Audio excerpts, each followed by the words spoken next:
இன்றைய தலைப்புச் செய்திகள். கொளத்தூரிலே அடியோடு சரிந்த திமுக. உதயநிதிக்கு முதல்வர் விஜய் கொடுத்த மரண அடி. சட்டசபையில் அதிர்ந்த புள்ளி விவரங்கள். தமிழக அரசியலில் அனல் பறக்கும் மோதல். சட்டசபையில் முதல்வர் விஜய்க்கும் எதிர்க்கட்சி தலைவர் உதயநிதிக்கும் இடையே நடந்த நேரடி வார்த்தை போர் இப்பொழுது பேசும் பொருளாகியுள்ளது. எங்களுக்கு மெஜாரிட்டி இல்லை என எள்ளி நகையாடிய உதயநிதிக்கு தேர்தல் ஆணையத்தின் புள்ளி விவரங்களை வைத்தே ஆப்பு வைத்துள்ளார் முதல்வர் விஜய். கொளத்தூரில் என்ன நடந்தது? திமுகவின் வாக்கு வங்கி எவ்வளவு சரிந்தது? 52 லட்சம் வாக்குகள் வித்தியாசம் காட்டி விஜய் கொடுத்த பதிலடி என்ன? முழுமையான தகவல்களை பார்ப்போம்.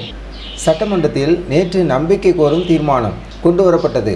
அப்போது பேசிய எதிர்க்கட்சி தலைவர் உதயநிதி ஸ்டாலின், தமிழக வெற்றி கழகத்திற்கு தனி பெரும்பான்மை இல்லை என்றும் விஜய் பயந்து போய்தான் 2 தொகுதிகளில் போட்டியிட்டார் என்றும் விமர்சனம் செய்தார்.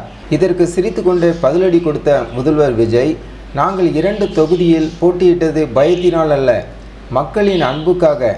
ஆனால் கொளத்தூர் உள்ளிட்ட முக்கிய தொகுதிகளில் கூட எங்கள் வெற்றியின் வீச்சு எப்படி இருந்தது என்பதை பார்த்தும் நீங்கள் இன்னும் புரியாமல் பேசுவது ஆச்சரியமாக இருக்கிறது என்றார்.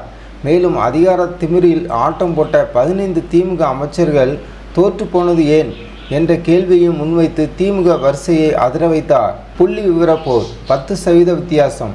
திமுகவை புலி என கிண்டல் செய்த விஜய் தேர்தல் ஆணையத்தின் அதிகாரப்பூர்வ கணக்குகளை சட்டசபையில் உடைத்தார். திமுகவின் உண்மை நிலை. தனித்து போட்டியிட்டால் திமுகவின் வாக்கு சதவீதம் வெறும் 24.19% மட்டுமே. அதாவது கூட்டணியின் தயவில்லாமல் திமுக அடியோடு சரிந்து விட்டது. தேவகவின் எழுச்சி. முதல் முறையாக தனித்து நின்ற தமிழக வெற்றி கழகம் பெற்ற வாக்குகள் 34.92%. வாக்குகள் வித்தியாசம். திமுக விட 52,97,065 வாக்குகள் அதிகமாக பெற்று தமிழகத்தின் உண்மையான செல்வாக்கு மிக்க கட்சியாக தேவக உருவெடுத்துள்ளதை விஜய் சுட்டிக்காட்டியுள்ளார். எங்களுக்கு மேஜிக்கல் நம்பர் இல்லை என்று சொல்லும் திமுகவே, நாங்கள் செய்ய போகும் மக்கள் நல திட்டங்கள் மிராக்கிளாக இருக்கும் என விஜய் பேசிய போது ஆளுங்கட்சி வரிசையில் பலத்த கைத்தட்டல் எழுந்தது. நேரலையும் வெளிப்படைத்தன்மையும். முந்தைய காலகட்டங்களில் எதிர்க்கட்சிகள் பேசும்போது கேமராவை திருப்பி விடுவது அல்லது நேரலையை துண்டிப்பது போன்ற செயல்கள் அரங்கேறும். ஆனால் இன்றைய கூட்டத்தொடரில் நாங்கள் எதையும் மறைக்கவில்லை, நேரலையை இருட்டடிப்பு செய்யவில்லை என விஜய் அதிரடியாக கூறினார்.